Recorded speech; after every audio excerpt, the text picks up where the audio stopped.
What's up guys, my name's Tom and welcome back to the FPL Centre. Time for a quick update on the Fantasy Champions League. I'll go through my team and my transfers. I had 3 free transfers to make ahead of Matchday 4 following the wildcard in Matchday 3. So what I'm going to do is first take a look at how my wildcard team did in Matchday 3, the points they scored, who did well, that kind of thing. And then I'll go through the transfers I have made ready for the upcoming games in Matchday 4. And also, for those of you wondering when price changes are going to take effect, that will happen as soon as lineups lock for Matchday 4. Okay guys, so let's get straight into it. So here's how we did in Matchday 3. It was 82 points in total there, a very nice result for the wildcard team as we successfully identified some of the top scorers for the matchday there to get them in the team.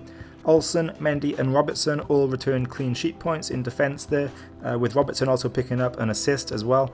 Nothing from Tellez unfortunately in Porto's away trip at Lokomotiv Moscow, but hopefully he'll get a clean sheet in the home leg in Matchday 4. We did well in midfield there as well, Salah picking up 2 goals as captain, giving us 26 points overall. Mazraoui as well picking up a winning goal for Ajax in injury time, which was really good for us. And Brahimi as well for Porto picking up an assist was quite nice. Disappointing that James Milner returned 0 points there, obviously he wasn't involved in that game, but we didn't really miss out on too much. We lost 3 points by subbing him in for Sterling, but yeah, 3 points here and there isn't really what we're looking for. I think it was still worth the risk including him there. And up front, we got a goal from Lewandowski and we got a brace plus an assist from Edin Dzeko, which was lovely there for another 13 points. Dirdiok failed to return for Galatasaray, but he was involved in the game, and again hopefully he can return in the leg coming up against the same opponent, Schalke, in Matchday 4. But yeah, 82 points is pretty good, very happy with that. And it takes us all the way up now to 2,790 overall rank. We started Matchday 3 around 14k, so we're up now into the top 3k.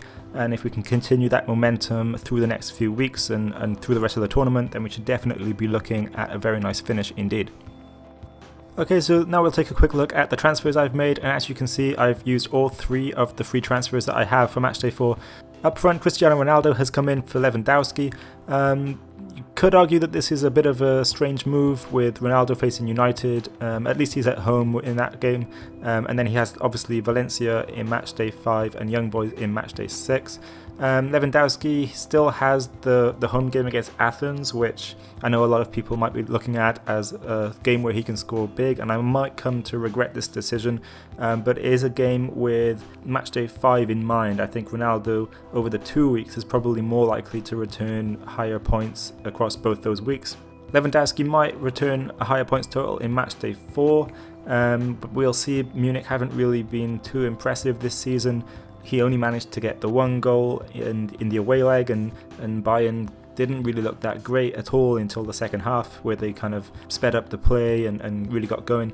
But yeah, I feel like Ronaldo at home in the Juventus game has a high chance of scoring against the United defence that hasn't been particularly impressive this season.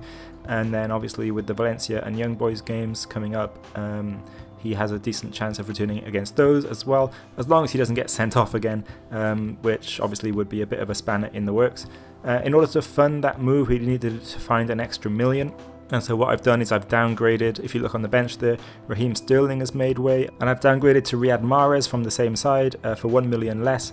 He got rested just in today's game against Southampton, and I think that's with the Champions League in mind, so I'm fully expecting Mahrez to start in the game against Shakhtar, and he has looked really dangerous in recent weeks, returning some great points for FPL and also in the Champions League, where he picked up an assist in the last game, and I think he's got a pretty good chance of returning some points in the home leg as well. And then obviously City have Lyon and Hoffenheim coming up, both games that they're likely to win, and Mahrez could well be involved in the points there too. The other transfer, the third and final transfer, is a straight swap, a 7 million midfielder for another 7 million midfielder, and Brahimi has been taken out in midfield there and Rakitic has come in, and this is purely because I want some Barcelona coverage, I guess, for the game week 5 match against PSV. And Rakitic comes in because he's the cheapest option I can see there in midfield that's likely to get some kind of return.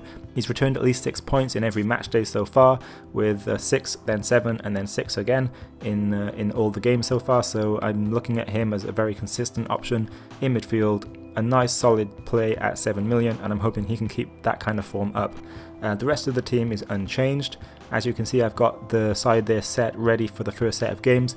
There is an injury flag next to Dirdiok. He had a back injury, I think, which he picked up late October, but he should be fine to play.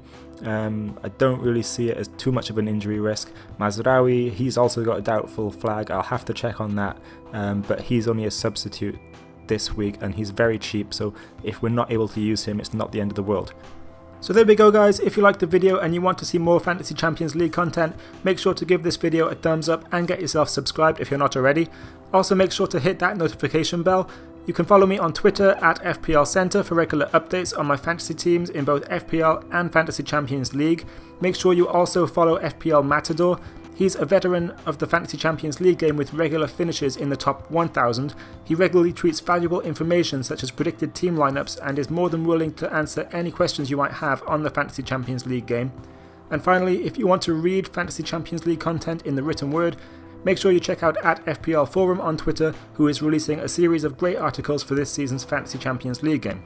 But that's all from me today guys, thanks for watching.